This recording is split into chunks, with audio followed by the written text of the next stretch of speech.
조선 역사상 가장 위대한 과학자가 있었습니다.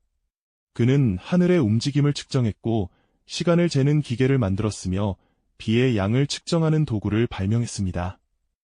600년이 지난 지금도 그의 발명품 원리는 여전히 사용되고 있습니다. 하지만 그는 노비 출신이었습니다. 신분 때문에 인정받지 못했고 결국 모든 것을 잃고 역사에서 사라졌습니다. 그의 이름 장영실. 천재성과 신분제의 벽 사이에서 고뇌한 한 과학자의 이야기를 들려드리겠습니다. 1390년대 조선 초기 동래현, 지금의 부산 지역의 한 아이가 태어났습니다. 이름은 영실. 아버지는 원나라 출신 기술자였지만 어머니는 관비, 즉 관청 소속 노비였습니다. 조선의 법은 잔혹했습니다. 어머니가 노비면 자식도 노비, 아버지가 누구든 어떤 재능이 있든 상관없었습니다.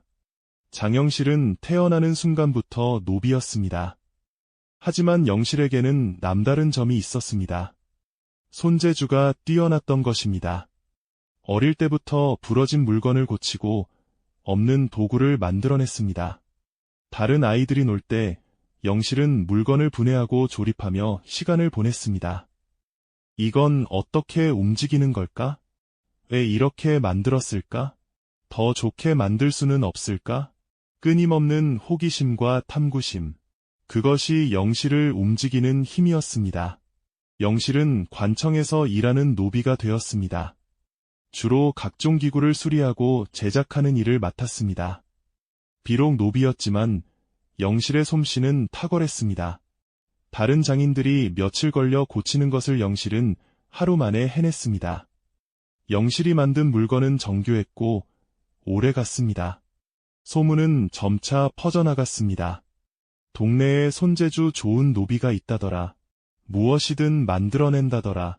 그 소문은 결국 한양까지 들어갔습니다. 1423년 세종 5년 세종대왕은 즉위한 지 얼마 되지 않았지만 이미 야심찬 계획을 품고 있었습니다. 조선을 세계 최고의 문명국으로 만들고 싶었습니다. 그러기 위해서는 과학기술이 필요했습니다. 세종은 전국에서 재능 있는 기술자들을 찾고 있었습니다. 신분은 중요하지 않았습니다. 능력만 있으면 되었습니다. 그때 동네의 장영실 이야기가 세종의 귀에 들어왔습니다. 노비라 하더라도 재능이 뛰어나다면 써야 하지 않겠는가? 당장 그를 한양으로 불러들이라. 신하들은 반대했습니다. 전하, 안 됩니다. 저자는 노비입니다. 천한 신분의 자를 궁궐로 부른다는 것은 채통에 어긋납니다. 하지만 세종은 단호했습니다. 짐이 필요한 것은 신분이 아니라 능력이다. 장영실을 당장 데려오라. 이렇게 해서 장영실은 한양으로 올라왔습니다. 노비 신분으로 왕을 만나는 것 상상조차 할 수 없는 일이었습니다. 세종은 영실을 직접 만났습니다. 그대가 장영실이냐? 물건을 잘 만든다고 들었는데 어디 솜씨를 보여주겠느냐? 영실은 떨리는 마음으로 대답했습니다. 소인이 할 수 있는 최선을 다하겠사옵니다. 세종은 영실에게 과제를 냈습니다. 당시 조선에는 정확한 시계가 없었습니다. 해시계는 있었지만 밤이나 흐린 날에는 쓸 수 없었습니다. 세종은 영실에게 물시계를 만들어 보라고 했습니다. 영실은 몇 달 동안 밤낮으로 연구했습니다. 중국의 물시계를 연구하고 더 나은 방법을 고민했습니다. 그리고 마침내 자경루를 완성했습니다. 자경루는 물의 흐름으로 시간을 재는 자동시계였습니다. 일정 시간이 되면 자동으로 종이 울리고 북이 쳐졌습니다. 사람이 지키지 않아도 정확하게 시간을 알려주는 놀라운 기계였습니다. 세종은 감탄했습니다. 이것은 참으로 기묘한 물건이로다. 영실, 그대는 진정한 천재다. 그때부터 세종과 장영실의 특별한 관계가 시작되었습니다. 왕과 노비, 신분의 차이는 하늘과 땅 차이였습니다. 하지만 세종은 영실을 단순한 노비가 아닌 동료 과학자로 대했습니다. 영실, 이번에는 이런 것을 만들어 보면 어떻겠는가? 전하, 소인이 생각하기에는 이렇게 하면 더 좋을 것 같사옵니다. 세종은 영실의 의견을 경청했고 영실은 세종의 기대에 부응했습니다. 두 사람은 함께 조선의 과학을 발전시켜 나갔습니다. 자경루에 이어 영실은 앙부일구를 만들었습니다. 앙부일구는 해시계였지만 기존의 해시계보다 훨씬 정교했습니다. 계절에 따라, 이도에 따라 정확한 시간을 알려주었습니다. 백성들은 앙부일구를 보고 감탄했습니다. 이제 누구나 정확한 시간을 알 수 있게 되었습니다. 하지만 영실은 멈추지 않았습니다. 다음으로 혼천이를 만들었습니다. 혼천이는 하늘의 움직임을 관측하는 천문기구였습니다. 별의 위치를 측정하고 해와 달의 움직임을 예측했습니다. 당시로서는 최첨단 과학기구였습니다. 노비가 하늘을 측정하다니, 천한 것이 감히 천문을 논하다니, 양반들 중 일부는 영실을 비난했습니다. 하지만 세종은 영실을 보호했습니다. 신분이 무엇이 중요한가? 중요한 것은 그가 이룬 업적이다. 장영실은 조선과학의 기둥이다. 세종의 전폭적인 지원 아래 영실은 계속해서 발명품을 만들어냈습니다. 측우기, 비의 양을 재는 세계 최초의 기상 관측기구. 이것으로 각 지역의 강수량을 정확히 측정할 수 있게 되었습니다. 농사에 큰 도움이 되었습니다. 간해, 천체의 위치를 정밀하게 측정하는 기구. 이것으로 역법을 더욱 정확하게 만들 수 있었습니다. 영실의 발명품들은 단순히 기계가 아니었습니다.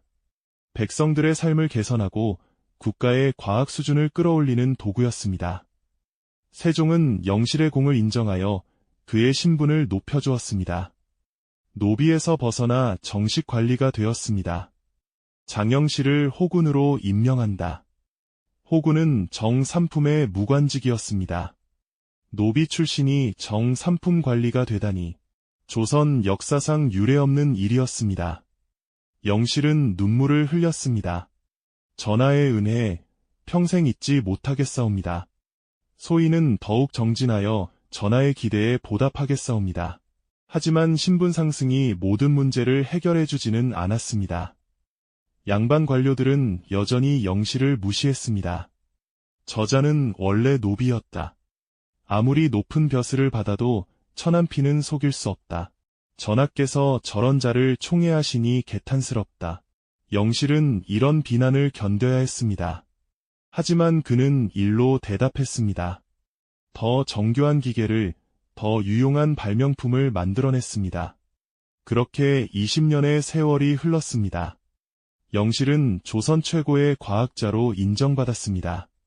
세종과 영실의 우정도 깊어졌습니다. 왕과 신하를 넘어선 스승과 제자 같은 관계였습니다. 하지만 1442년, 세종 24년, 운명의 날이 찾아왔습니다. 영실이 만든 왕의 가마가 부서지는 사고가 발생했습니다. 세종이 타고 가던 중 가마의 한쪽이 부러진 것입니다. 다행히 세종은 다치지 않았습니다. 하지만 문제는 그것이 아니었습니다. 조선의 법은 엄격했습니다. 왕의 가마를 만든 자가 잘못을 저지르면 그 책임을 물어야 했습니다. 신하들이 들고 일어났습니다. 장영실의 죄를 물어야 합니다. 왕의 가마를 부실하게 만든 것은 대역죄입니다. 마땅히 처벌받아야 합니다. 영실은 모든 책임을 졌습니다. 소인의 불찰이옵니다. 소인이 가마를 제대로 만들지 못했습니다. 어떤 벌이든 받겠사옵니다. 세종은 괴로워했습니다. 20년 동안 함께 일하며 쌓은 신뢰, 수많은 발명품으로 나라에 기여한 공로, 하지만 법은 법이었습니다. 왕이라 해도 함부로 어길 수 없었습니다. 세종은 고심 끝에 결정을 내렸습니다. 장영실에게 곤장 80대를 치고 관직을 박탈한다.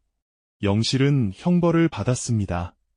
80대의 곤장은 거의 죽을 만큼 고통스러운 형벌이었습니다. 영실은 형을 받고 쓰러졌습니다.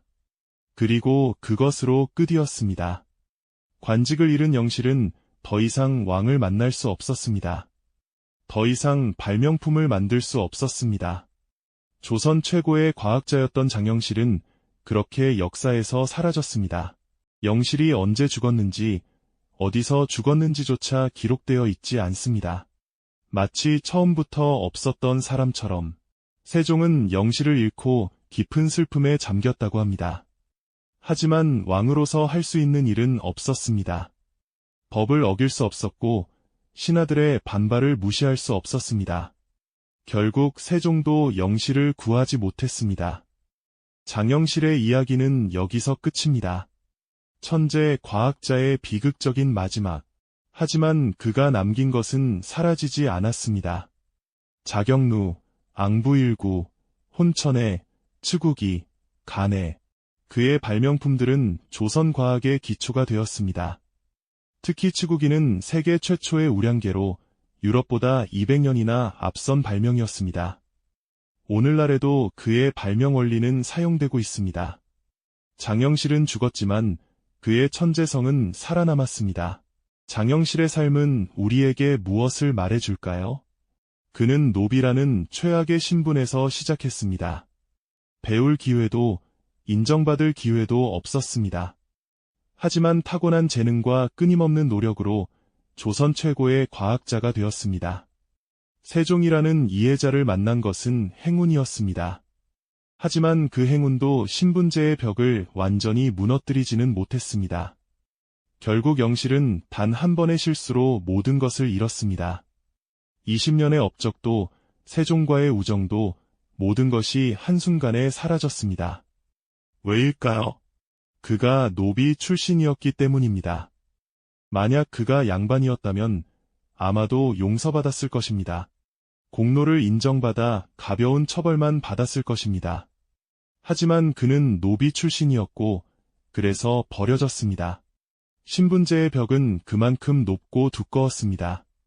장영실의 이야기는 비극입니다. 하지만 동시에 희망의 이야기이기도 합니다.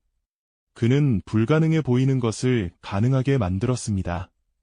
노비가 과학자가 될 수 있다는 것을 보여주었습니다. 신분이 아니라 능력으로 평가받을 수 있다는 것을 증명했습니다. 비록 끝은 비극적이었지만 그의 삶 자체가 하나의 혁명이었습니다. 오늘날 우리 사회에도 보이지 않는 신분제가 있습니다.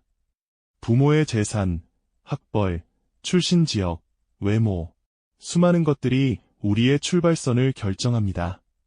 그리고 그 출발선의 차이는 쉽게 좁혀지지 않습니다. 하지만 장영실은 말해줍니다. 출발선이 뒤처져 있어도 노력하면 앞서갈 수 있다고, 신분이 낮아도 능력으로 인정받을 수 있다고. 물론 쉽지 않습니다.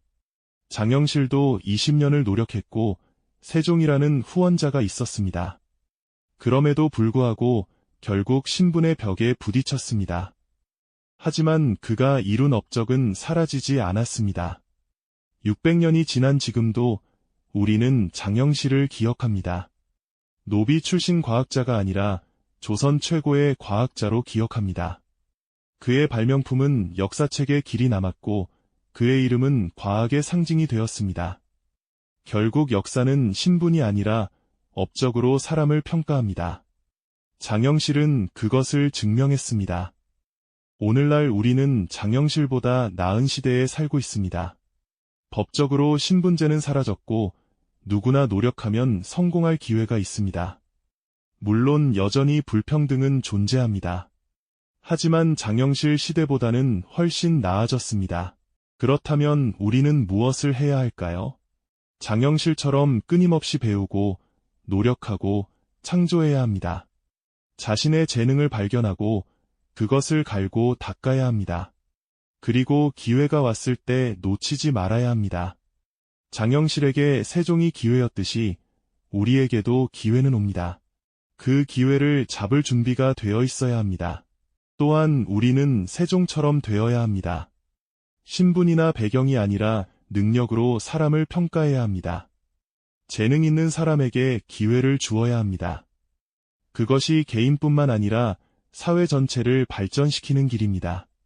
장영실, 노비에서 과학자가 된 천재. 신분의 벽에 부딪혀 비극적으로 생을 마감한 인물. 하지만 600년이 지난 지금 그는 여전히 우리에게 영감을 줍니다. 불가능해 보이는 것도 가능하게 만들 수 있다고. 신분의 한계도 재능으로 극복할 수 있다고. 그리고 진정한 업적은 영원히 기억된다고. 여러분도 지금 어떤 벽 앞에 서 있을지 모릅니다. 학벌의 벽, 재산의 벽, 배경의 벽. 하지만 기억하십시오. 장영실은 노비였습니다. 그보다 더 높은 벽이 있을까요? 하지만 그는 해냈습니다. 비록 끝은 비극적이었지만 그의 이름은 영원히 남았습니다. 여러분도 할 수 있습니다. 여러분의 재능을 발견하십시오. 끊임없이 노력하십시오. 그리고 기회가 왔을 때 놓치지 마십시오. 그것이 장영실이 우리에게 남긴 가장 큰 교훈입니다. 오늘 영상이 여러분에게 작은 영감이 되었기를 바랍니다. 다음 영상에서 또 만나요. 감사합니다.